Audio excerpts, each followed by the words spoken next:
Hello hi praise the Lord. ఎలా ఉన్నారు? ఇది సండే మార్నింగ్ వ్లాగ్ అనమాట. చర్చ్కి వెళ్ళే ముందు టిఫిన్ చేసేసి వెళ్తాం. పిల్లలకైతే చిన్న చిన్న దోశలు వేసిస్తున్నాను. అండ్ పక్కన నేను ఓట్స్ కాసుకోవడానికి వాటర్ పెట్టానమాట. యూజువల్లీ వీక్ డేస్లో నేను టిఫిన్స్ చేయను.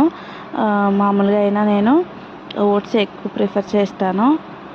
సో అట్లా అనమాట. పక్కనైతే పాలు పెట్టేశాను. గబగబా టిఫిన్స్, పాలు, టీలు అన్నీ అయిపోయిన తర్వాత చర్చ్కి అయితే వెళ్ళొచ్చేస్తాము. సో మ్యాక్సిమం 9 కల్లా రెడీ అయిపోయి 9 కల్లా చర్చ్కి బయలుదేరి ఉండాలి. సో ఇక్కడ నేను ఫ్లాక్స్ సీడ్స్ మిక్స్ అయిన ఓట్స్ అనేవి వాటర్లో 2-3 స్పూన్స్ వేసుకొని పలుకు లేకుండా మెత్తగా ఉడికేలాగా చేసుకుంటాను. దాంట్లో కొంచెం ఉప్పు వేసుకొని తినేస్తాను. ఇదే నా బ్రేక్ఫాస్ట్. ఎలా ఉందో చెప్పండి. సో ఇదండి, పాలు అయితే మరిగిపోయాయి. పాలు కాచేసి చల్లారి పడుతున్నాను. చెరుకు గ్లాసు అండ్ ఇది నా ఓట్స్ అనమాట. ఓట్స్ గ్లాస్లో తీసేసుకుని లైట్గా ఉప్పు కానీ